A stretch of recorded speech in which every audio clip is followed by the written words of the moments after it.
This young man doesn't just represent black America. This young man represents all minorities for this moment right here. What most people don't realize about my race is my race has a hard time getting what's wrong in America. We have a challenge. The great slogan that was spoken at the beginning of this presidential race that got a person elected was, we're going to make America great again. I looked at the crowd, and it was predominantly my race cheering for that statement. And I thought to myself, okay, if I'm going to be a Christian, I need to filter that statement through the lens of other races, not just my own. I was thinking to myself, okay, if I'm a black person, maybe a young black man in America, when was there a season of time in the last 240-something years that America was great for you? In the beginning of our nation, 1700s, we brought a lot of people like this young man from Africa by the millions. But for some reason, this has never been really advertised too much because my race, we don't want to feel guilty. Then we also have to live with the fact that we also conquered Native Americans as well. Then we went down to South of America and we said, Mexicans, we're going to take some of your land from you as well. What do you think of a Hispanic person? When was America great for Hispanic people? When was America great for Native Americans? What about Asians?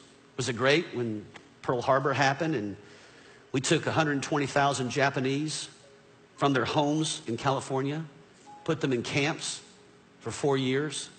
Was that great?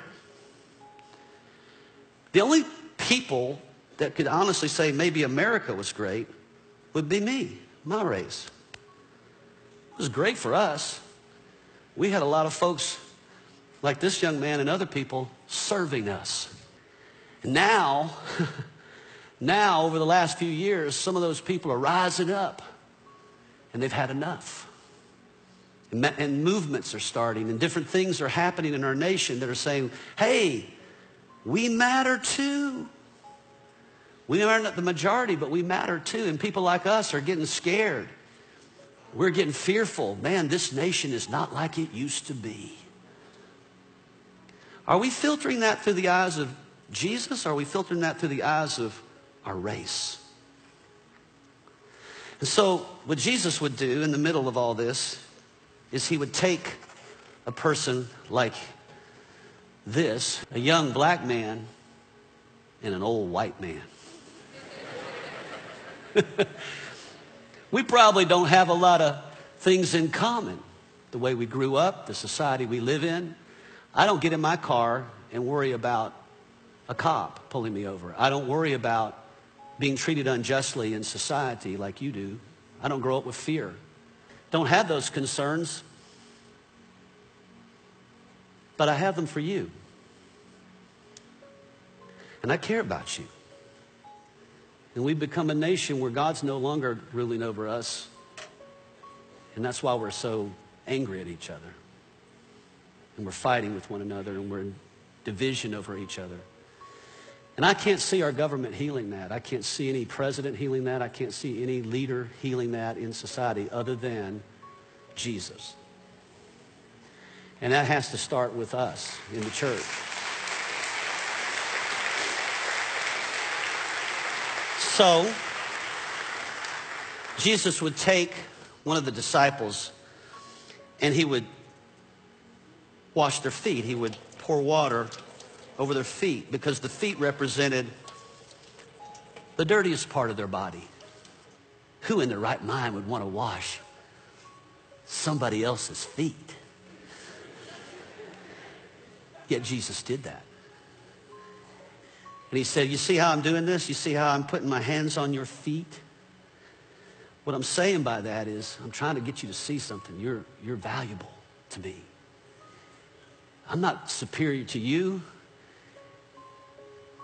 You are just as valuable as I am. I know society hasn't told you that, and I know circumstances in life haven't told you that, and I know history hasn't told you that, but God says that about you. God accepts you. You're my brother. I'm your brother. More of this needs to happen. And so maybe it starts with us in the church. Maybe it starts with the people that are in this church, that we would just say, you know, regardless of our history together, what if we just started loving each other and serving each other and maybe washing each other's feet?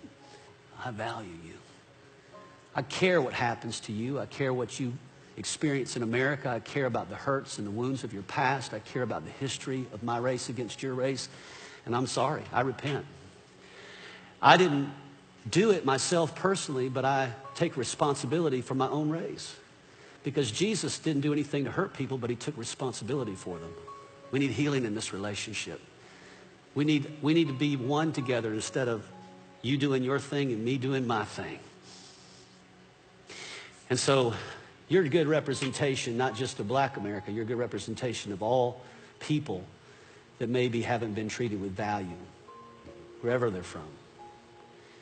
And I just want you to know that from this point on, my life is about making sure that you understand that you grow up in an America where there are people that value you from another race. I love you, bro. Hold on.